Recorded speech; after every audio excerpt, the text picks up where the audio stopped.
Olá, meu nome é Patrícia e nesse vídeo veremos mais exemplos de adição nucleofílica carbonila. Falaremos de exemplos de reduções e oxidações. Iniciemos pelas reduções. O termo redução em química orgânica corresponde normalmente à diminuição do grau de ligação do carbono a um átomo eletronegativo. Esse hidrogênio entre colchetes, aqui representado em vermelho, é utilizado para representar genericamente uma reação de redução sem especificar os reagentes. A redução, nesse caso, ocorre por adição de um hidreto à carbonila, transformando um composto carbonilado no seu álcool correspondente. No entanto, o ataque nucleofílico do hidreto direto não é conhecido. Essa espécie, que está presente, por exemplo, no hidreto de sódio, é muito pequena e tem uma carga tão concentrada que só age como base, sendo, portanto, uma espécie não nucleofílica. Para que ocorra uma redução em carbonilas, ocorre a transferência de hidreto a partir de um outro tipo de reagente. O composto mais importante é o borohidreto de sódio. Esse composto é um sal solúvel em água, contendo um ânion tetraédrico BH4-. A carga negativa não significa que exista um par de elétrons não compartilhados no átomo de boro. Os elétrons estão todos nos orbitais sigma das ligações boro-hidrogênio. E o nucleófilo, nesse caso, é a própria ligação boro-hidrogênio, uma delas. Transferindo os elétrons dessa ligação, o boro fica neutro novamente, com 6 elétrons, em um composto trivalente, o BH3, que tem um orbital p vazio. Vamos olhar agora a reação do borohidreto de sódio com um composto carbonilado. O hidreto é transferido, ou seja, o hidrogênio mais o par de elétrons de uma das ligações boro-hidrogênio atacam a carbonila. Não há, portanto, nenhum íon hidreto isolado, e o que ocorre é uma transferência de hidreto. O ataque ocorre no carbono da carbonila, conforme já foi discutido em vídeo anterior. Isso causa o rompimento da ligação π carbono-oxigênio e leva à formação de um alcóxido, ou seja, uma espécie contendo oxigênio carregado negativamente. Esse mecanismo é o mesmo que vimos como mecanismo genérico no vídeo anterior. O alcóxido formado na primeira etapa acaba por estabilizar o orbital vazio do boro em BH3, formando uma espécie de boro tetravalente novamente. Essa espécie transfere outro hidreto para outro equivalente de composto carbonílico. O processo continua até os 4 hidrogênios serem transferidos para 4 equivalentes de composto carbonílico, ou seja, cada equivalente de borohidreto transfere os hidretos para 4 equivalentes de composto carbonílico. O solvente, que é geralmente água ou álcool, doa o próton para ocorrer a formação do álcool a partir do alcóxido final. O borohidreto de sódio é um dos mais fracos doadores de hidreto e por isso pode ser utilizado até mesmo em água.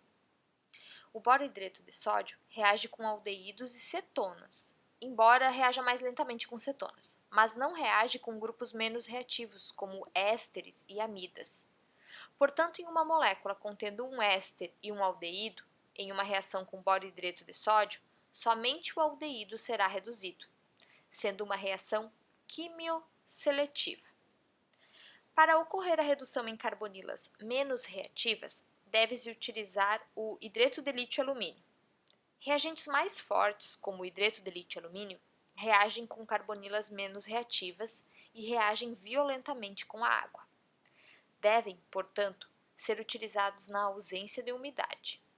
Falaremos mais desse reagente quando falarmos de reduções em derivados de ácidos carboxílicos, em uma próxima série de vídeos. Outro tipo de redução da carbonila é a redução de Clemmensen. A redução de Clemmensen transforma o grupo carbonila em um CH2, transformando um composto carbonílico em um alcano.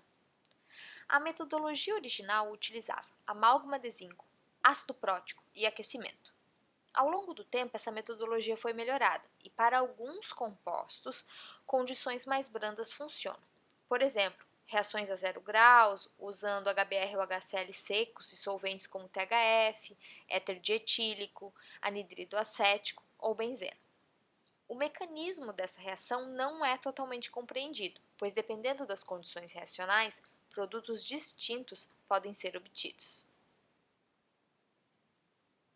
Falemos um pouco sobre oxidação. A oxidação em química orgânica corresponde normalmente ao aumento do grau de ligação do carbono a um átomo eletronegativo. Por exemplo, significa a transformação de um álcool a um composto carbonílico. O oxigênio entre colchetes é utilizado para indicar uma reação de oxidação sem especificar os reagentes. Quando um composto carbonílico é tratado com um perácido, leva à formação do éster correspondente, ou seja, aumenta o grau de ligação do carbono da carbonila a um elemento eletronegativo, que agora está ligado a outro oxigênio. Isso, então, é também uma oxidação. Essa reação, especificamente, é conhecida como reação de Baeyer-Villiger. Perácidos, que são os reagentes responsáveis por essa reação, possuem um oxigênio entre a carbonila e a hidroxila. São reagentes que possuem, portanto, uma fraca ligação peróxido, que é rompida no curso da reação. Vamos olhar o mecanismo dessa reação. O par de elétrons do oxigênio do perácido realiza o ataque na carbonila, formando o intermediário tetraédrico, conforme já discutido no mecanismo geral de adição à carbonila. Na sequência, uma espécie de rearranjo ocorre, com os pares de elétron do oxigênio retornando para formar a carbonila e o grupo orgânico atacando a fraca ligação peróxido, que possui um LUMO de baixa energia.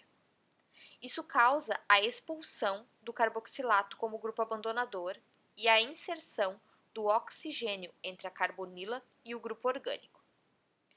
Isso tudo ocorre através de um estado de transição, cuja estrutura do complexo ativado está mostrada.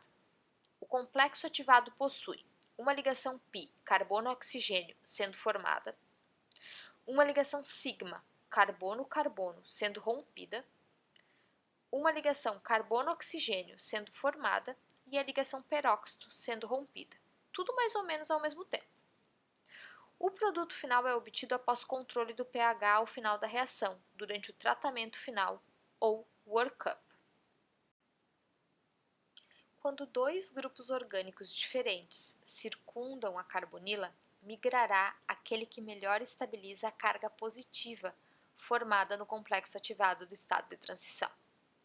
No exemplo, temos um grupo metila e um grupo isopropila.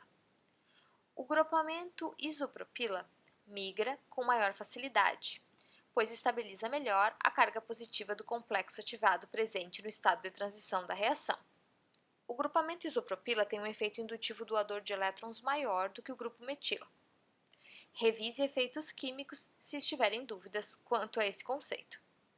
Repare que o produto formado contém o grupo isopropila ligado ao oxigênio do éster, pois foi esse o grupo que migrou. Vejamos outro exemplo, que ilustra a capacidade migratória dos grupos em uma reação de Baeyer-Villiger. Nesse exemplo, temos a competição entre o grupo fenila e um substituinte R genérico. Quando o grupo fenila migra, o produto mostrado é formado. Ele possui o grupo fenila ligado ao oxigênio do éster formado. Quando é o grupo R que migra, outro éster é formado. Vejamos agora uma tabela com dados observados. Quando o R for metila ou etila, quase somente a migração da fenila é observada, pois ela estabiliza melhor a carga positiva. A migração do grupo R se torna majoritária se R for isopropila, e a diferença em termos de porcentagem de migração de R é ainda maior quando R for terquebutila, um grupo terciário. A ordem de preferência de migração pode ser grosseiramente atribuída como: grupos alquila terciários têm a preferência sobre alquilas secundários, depois fenila, etila e, por fim, metila. Quando o benzeno ou outro aromático é o grupo que migra, um mecanismo um pouco diferente opera. O ataque ao LUMO da fraca ligação peróxido ocorre primeiro. Isso gera o intermediário mostrado na tela pela expulsão do carboxilato. Isso ocorre pois a carga positiva pode então ser deslocalizada pelo aromático. Somente depois, os pares de elétron do oxigênio retornam para formar novamente a carbonila e levar ao éster como produto. Efeitos de grupos adicionais substituintes do aromático podem influenciar a velocidade de migração.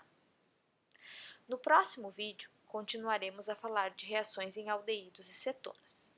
Bons estudos!